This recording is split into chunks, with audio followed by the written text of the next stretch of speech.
देशमुखांच्या हत्येनंतर एका समाजाविरोधात गरळ ओकण्याचं काम सुरू आहे। आमदार खासदार झाल्यावर तुम्ही जातीचे मोर्चे कसे काढता असा सवाल लक्ष्मण हाके यांनी विरोधकांना केला। धनंजय मुंडे बीडचे पालकमंत्री म्हणून नकोत कारण काहींना कमीपणा वाटतो असा आरोप ओबीसी नेते लक्ष्मण हाके यांनी केलाय।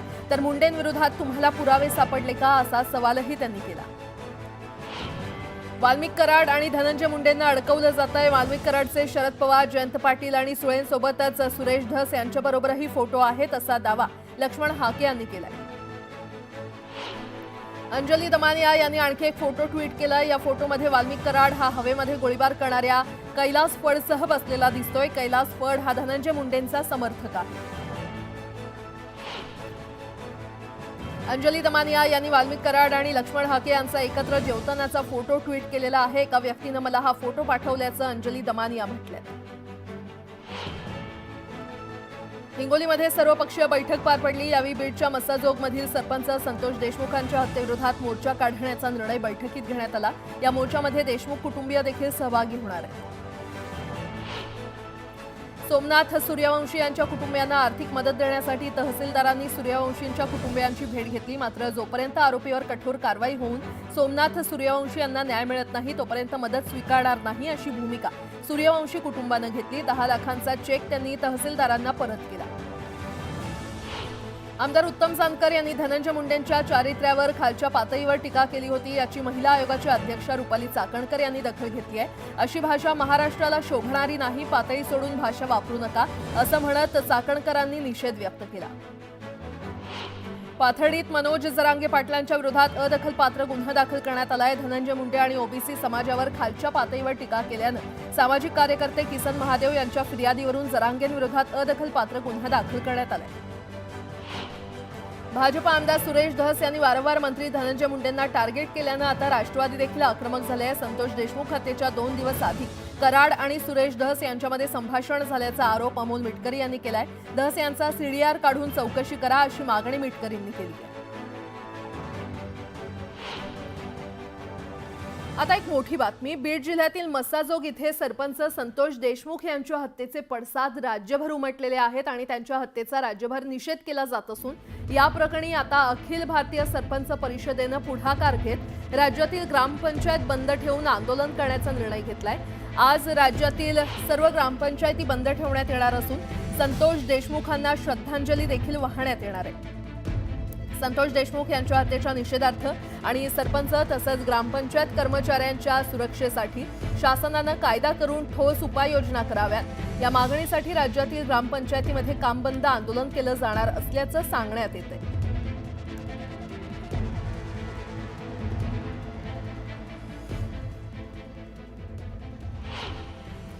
शिवसेनेचे माजी आमदार सदा सरवणकर यांचे पुत्र माजी नगरसेवक समाधान सरवणकर आणि उबाठाचे आमदार महेश सावंत आमने सामने आले। दादर पश्चिम येथील फूल मार्केटमधील बॅनरवरून दोघांमध्ये वाद झाला। अजित पवार यांनी दिल्लीमध्ये अमित शहा यांची भेट घेतली। यावेळी प्रफुल्ल पटेलही उपस्थित होते। या तिघांमध्ये जवळपास तासभर चर्चा झाली। राज्यातील सद्यस्थितीसोबतच धनंजय मुंडेंच्या संदर्भातही बैठकीत चर्चा झाल्याची माहिती सूत्रांनी दिली आहे।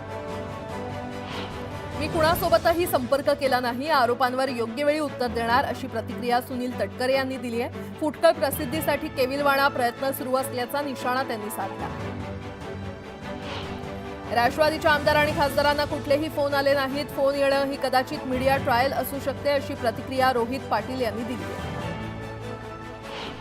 निवडणुकीच्या तोंडावर लाडकी बहिणीसारख्या योजनांची घोषणा करणाऱ्या आणि इतर वेळी तिजोरीमध्ये खडखडाट असल्याचं कारण देणाऱ्या राज्य सरकारांवर सर्वोच्च न्यायालयानं तीव्र संताप व्यक्त केलेला आहे। तुमच्याकडे लाडकी बहिणीसारख्या योजनांसाठी पैसे आहेत, मग न्यायमूर्तीचं वेतन देण्यासाठी पैसे का नाहीत असे सवाल न्यायालयानं केले। कायमस्वरूपी वीज पुरवठा खंडित केलेल्या वीज ग्राहकांकडून 130 कोटी महावितरणानं वसूल केलेले आहेत। तसंच 93,848 ग्राहकांना अभय योजनेच्या माध्यमातून 59 कोटींचं व्याज आणि दंडाची रक्कम भरण्यापासून सवलत मिळाली। उत्तरेकडील थंड वाऱ्यांमुळे राज्यात थंडी परतली आहे। उत्तर महाराष्ट्रात किमान तापमानाचा पारा 10 अंशांच्या खाली आलाय। राज्याच्या किमान तापमानात 2 ते 3 अंशांनी घट होण्याचा अंदाज असल्यानं थंडी वाढण्याची शक्यता हवामान खात्यानं वर्तवली। लातूर बाजारात सोयाबीनची आवक वाढली आहे। बाजारामध्ये सोयाबीनची आवक ही 6234 इतकी झालेली आहे आणि त्याला 3981 रुपये प्रति क्विंटल इतका दर मिळालाय। तर लातूर बाजार समितीमध्ये पिवळ्या जातीच्या सोयाबीनची सर्वाधिक आवक झाली आहे। स्थानिक बाजारपेठेमध्ये कमी दर मिळत असल्याने गुणवत्तेची द्राक्ष निर्यात करून जास्त उत्पन्न मिळवण्याकडे शेतकऱ्यांचा कल आहे। आतापर्यंत 10,000वर शेतकऱ्यांची नोंद कृषी विभागाकडे करण्यात आली आहे। सोलापूर शहराची लोकसंख्या 12 लाख आहे, मात्र त्यांच्या सुरक्षेसाठी केवळ 2688 सीसीटीव्ही कॅमेरे आहेत। मुख्य चौकांमध्ये सीसीटीव्ही नाहीयेत, तर पालिकेने देखील फक्त 381 कॅमेरे लावल्याने सोलापूरकरांच्या सुरक्षेचा प्रश्न ऐरणीवर आलाय। आंतरराष्ट्रीय बाजारात सोन्या चांदीचे दर घसरले। 10 ग्रॅम सोन्याचा दर 77,450 रुपये इतका आहे, तर 1 किलो चांदीचा दर 90,711 रुपये। चांदीचे हे दर मागच्या वायद्याचे आहेत। MXCवर 1 किलो चांदीचा दर हा खरं तर 90,665 इतका आहे। पश्चिम रेल्वेवरील विना तिकीट प्रवाशांना पकडण्यासाठी विशेष तपासणी मोहीम सुरू करण्यात आलेली आहे। गेल्या 9 महिन्यात विना तिकीट प्रवाशांकडून एकूण 104 कोटी रुपयांची दंडवसुली रेल्वेने केलेली आहे। त्यात विना तिकीट प्रवाशांकडून 33 कोटी रुपयांचा दंड वसूल करण्यात आलाय। भारतीय रेल्वेच्या आधुनिकतेचं प्रतीक असलेली वंदे भारत सुपरफास्ट एक्सप्रेस पुन्हा एकदा चर्चेत आली आहे। मुंबई अहमदाबाद दरम्यान धावणाऱ्या या अत्याधुनिक ट्रेननं तब्बल 20 लाख रुपयांची कमाई केली आहे। पहिल्यांदाच भारतीय रेल्वेच्या व्यावसायिक चित्रीकरणातून ही कमाई केल्याची माहिती पश्चिम रेल्वेनं दिली आहे। पुणे जिल्ह्यातील शिक्षण विभागानं पालकांचं नुकसान टाळण्यासाठी अनधिकृत शाळांची यादी जाहीर केली आहे। शिक्षण विभागाकडून 13 शाळांची नावं जाहीर केली असून या शाळांमध्ये प्रवेश घेऊ नये असं आवाहन देखील करण्यात आलंय। तर अनधिकृत शाळांनी जर शाळा सुरू ठेवली तर त्यांच्यावर कायदेशीर कारवाईचा इशारा देण्यात आलाय। महाराष्ट्र लोकसेवा आयोगाच्या वतीनं गेल्या वर्षी राज्यसेवेची 457 पदांसाठी जाहिरात काढण्यात आली। वस्तुनिष्ठ परीक्षेची ही शेवटची संधी आहे आणि यासाठी तब्बल 2.5 लाखांवर अर्ज आले।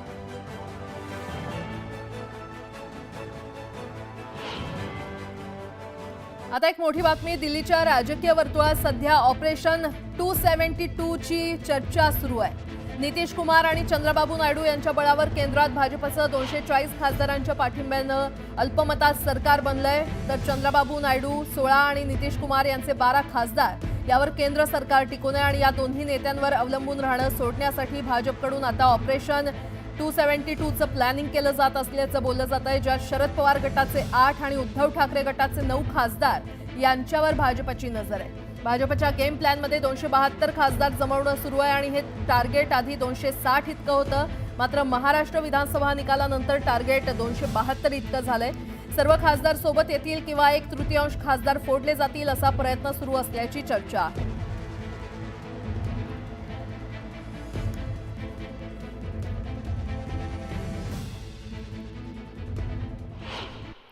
वन नेशन वन इलेक्शनच्या पहिल्या बैठकीमध्ये समितीचा कार्यकाळ वाढवण्याच्या विषयावर सर्व सदस्यांमध्ये एकमत झालं। त्याबाबतचा प्रस्ताव हा पुढच्या अधिवेशनात दिला जाईल। या समितीला अर्थसंकल्पीय अधिवेशनाच्या शेवटच्या आठवड्यातील पहिल्या दिवसापर्यंत आपला अहवाल सादर करण्यास सांगण्यात आले। दुर्गाडी किल्ला परिसरात जैसे थे स्थिती ठेवण्याचे आदेश कल्याण जिल्हा न्यायालयानं दिलेले आहेत। जिल्हा आणि सत्र न्यायालयानं दुर्गाडी किल्ल्याची जागा ही शासनाच्या मालकीची असल्याचा निर्णय दिला होता। ही जमीन मुस्लिम समाजाचा असल्याचा दावा फेटाळून लावला होता आणि या प्रकरणी मुस्लिम समाजानं दाखल केलेल्या स्थगिती याचिकेवर आज सुनावणी होणार आहे। सुप्रसिद्ध चित्रपट निर्माते लेखक कवी प्रितीश नंदी यांचं निधन झालंय। वयाच्या 73व्या वर्षी त्यांनी अखेरचा श्वास घेतला। त्यांच्या आकस्मिक निधनानं सिनेसृष्टीवर शोककळा पसरली आहे। मिरजेमध्ये डॉक्टरच्या वाहनानं धडक दिल्यानं एका मजुराचा जागीच मृत्यू झालाय। या घटनेच्या निषेधार्थ मागील 2 दिवसांपासून ऐन थंडीत लहान मुलांसह कुटुंब आमरण उपोषणाला बसलेत। डॉक्टर विरोधात कडक कारवाई करण्याची मागणी करण्यात येते। नागपुरात गारठा वाढला असून तापमानात कमालीची घट झाली आहे। नागपूरचा पारा 10.2 अंश सेल्सिअसवर पोहोचलाय। हवामान खात्यानुसार नागपूरसह विदर्भातील सर्व जिल्ह्यात कमाल आणि किमान तापमानात घट झाली आहे। वर्सोवा भाईंदर या किनारपट्टी मार्गासाठी मुंबई महानगरपालिकेनं 4 ठेकेदारांना कंत्राटी बहाल केल्याचं समोर आलेलं आहे। सरकारला अंधारात ठेवून पालिका अधिकाऱ्यांनी ठेकेदारांवर दाखवलेल्या विशेष मेहरबानीबाबत मुख्यमंत्री देवेंद्र फडणवीस कोणती भूमिका घेतात याकडे मुंबईकरांचं लक्ष लागलं। वरळी बीडीडी चाळीतील पात्र रहिवाशांचं हक्काच्या घरात वास्तव्य करण्याचं स्वप्न आता लवकरच पूर्ण होणार आहे। वरळीतील 12 इमारतींपैकी 2 इमारतींचं काम पूर्णत्वाच्या मार्गावर आहे आणि त्यातील 550 घरांचा ताबा मार्चमध्ये मिळणार आहे। HMPVचा धोका वाढताच पिंपरी चिंचवड महापालिका ॲक्शन मोडवर आलेली आहे। विलगीकरणासाठी आणि अतिदक्षता विभागात बेडची व्यवस्था करण्यात आली। HMPV व्हायरसच्या पार्श्वभूमीवर यवतमाळ जिल्ह्यातील आरोग्य यंत्रणा सज्ज झाली आहे। शासकीय वैद्यकीय महाविद्यालयामध्ये लहान मुलांसाठी 6 अतिरिक्त ICU बेडची व्यवस्था करण्यात आली आहे। HMPV व्हायरस विरोधात लढण्यासाठी भिवंडी शासकीय रुग्णालय देखील सज्ज झाले। खासदार बाळ्यामामा यांनी रुग्णालयात जाऊन तिथल्या आरोग्य सेवेचा आढावा घेतला। भाजप वैद्यकीय आघाडी नागपुरातील शाळांमध्ये HMPV व्हायरस संदर्भात जनजागृती करणार आहे। 6 विधानसभा मतदारसंघात डॉक्टरांच्या 3 टीम जनजागृती करणार आहेत, तर या टीममध्ये बालरोग तज्ज्ञ, डेंटिस्ट आणि आयुर्वेदिक डॉक्टरांचा समावेश असणार आहे। आता एक मोठी बातमी समोर येते। बुलढाणा जिल्ह्याच्या शेगाव तालुक्यातील केस गळती प्रकरणात आता मोठी अपडेट समोर आली आहे। वापरण्याच्या पाण्यामध्ये नायट्रेट सारखा विषारी घटक मोठ्या प्रमाणात आढळल्याचं समोर आलंय आणि पाण्याच्या तपासणीमध्ये ही धक्कादायक माहिती समोर आलेली आहे। हा पाणी तपासणीचा अहवाल न्यूज 18 लोकमतच्या हाती लागलाय। बुलढाणा जिल्ह्यातला हा प्रकार, केस गळती प्रकरणी आता ही मोठी अपडेट। वापरण्याच्या पाण्यामध्ये नायट्रेट सारखा विषारी घटक आढळल्यानं कदाचित त्यांचे हे केस जात असावेत असा अंदाज वर्तवण्यात येतोय। पाणी तपासणीचा अहवाल हा न्यूज 18 लोकमतच्या हाती लागलाय।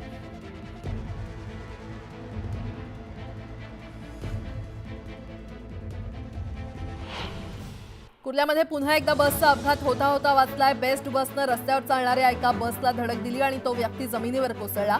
बस चालकाच्या समय सूचकतेमुळे या इसमाचे प्राण वाचले। नालासोपाऱ्यामध्ये सुशिक्षित बेरोजगार तरुणींची आयकर विभागात वरिष्ठ पदावर नोकरी देतो असं सांगून फसवणूक करण्यात आली आहे। 2 कोटीपेक्षा अधिक रकमेची फसवणूक करणाऱ्या तोतया आयकर आयुक्ताला विरार पोलिसांनी ताब्यात घेतले। फेरीवाल्यांच्या मुद्द्यावरून मीरा भाईंदरमधील 2 माजी नगरसेविका आपापसात भिडल्याचं पाहायला मिळालं। हेतल परमार यांनी दीप्ती भट यांच्या पतीवर आरोप केले। फेरीवाल्यांकडून पैसे घेऊन व्यवसाय करण्यासाठी जागा देतात असं परमार यांनी स्पष्ट केलं। मुंबई उपनगर जिल्हा नियोजित समितीच्या माध्यमातून महिलांसाठी फिरत्या स्नानगृहाची सोय करण्यात आलेली आहे। कॅबिनेट मंत्री मंगलप्रभात लोढा यांच्या हस्ते फिरत्या स्नानगृहाचं उद्घाटन करण्यात आले। उल्हासनगर परिमंडळ 4च्या क्षेत्रातील विविध गुन्ह्यातील तब्बल 65 लाखांचा मुद्देमाल पोलिसांनी मूळ मालकांना परत केलाय। 13 सोन्याचे दागिने, 30 वाहनं आणि 200च्या वर मोबाईल पोलिसांनी नागरिकांना परत केले। नागपूर पोलिसांनी गेल्या काही दिवसात 41 वाहन चालकांवर कारवाई केली आहे। कर्णकर्कश आवाजात गाडी चालवल्यानं मॉडिफाईड सायलेन्सरवर पोलिसांनी रोड रोलर चालवलेला आहे। नागपूरच्या झोन 4च्या 7 पोलीस स्टेशन अंतर्गत ही कारवाई करण्यात आली आहे। आम्ही काँग्रेस पक्ष म्हणून कोर्टात गेलोय। महाराष्ट्रातील निवडणुकीत अचानक आकडेवारी वाढली, त्यासंदर्भात नागपूर हायकोर्टाच्या खंडपीठात याचिका केली आहे अशी माहिती गिरीश पांडव यांनी दिली आहे। मोकातील आरोपींची सुटका होताच त्याची मिरवणूक काढून त्याला दुग्धाभिषेक घातल्याचा प्रकार कोल्हापुरात घडलाय। कळंबा कारागृहातून सुटकेचे रील व्हायरल होताच शहापुरी पोलिसांनी मोकातील आरोपी अनिकेत सूर्यवंशीसह 7 जणांवर गुन्हा दाखल केलाय। पिंपरी चिंचवड महापालिकेच्या वतीनं वाकड येथील दत्त मंदिर रस्ता रुंदीकरणाच्या कामामध्ये अडथळा ठरणाऱ्या बांधकामांवर कारवाई सुरू आहे। या कारवाईनंतर स्थानिक नागरिकांनी रोष व्यक्त केला। कोणतीही पूर्वकल्पना न देता आणि पुरेसा मोबदला न देता बांधकाम पाडल्याचा आरोप स्थानिक नागरिकांनी केलाय। आता एक मोठी बातमी। तिरुपती येथील भगवान व्यंकटेश्वर मंदिराच्या वैकुंठ गेटवर दर्शनासाठी टोकन वाटप करताना झालेल्या चेंगराचेंगरीत 6 जणांचा मृत्यू झाल्याची माहिती आहे, तर इतर काही जण गंभीर जखमी झालेले आहेत। मृतांचा आकडा आणखी वाढू शकतो। तिरुपतीमधील विष्णू निवास आणि राम नायडू शाळेजवळ ही घटना घडली आहे। गंभीर जखमींना रुग्णालयामध्ये दाखल करण्यात आलं असून त्यांच्यावर उपचार सुरू आहेत। आंध्र प्रदेशचे मुख्यमंत्री चंद्राबाबू नायडू यांनी चेंगराचेंगरीमध्ये भाविकांच्या मृत्यूबद्दल तीव्र दुःख व्यक्त केलंय, तर मुख्यमंत्री नायडू यांनी या घटनेतील जखमींवर करण्यात येत असलेल्या उपचारांबाबत अधिकाऱ्यांशी फोनवरून चर्चा केली। त्यांनी वरिष्ठ अधिकाऱ्यांना घटनास्थळी जाऊन मदतकार्य करण्याचे आदेश दिले आहेत, जेणेकरून जखमींना चांगले उपचार मिळू शकतील।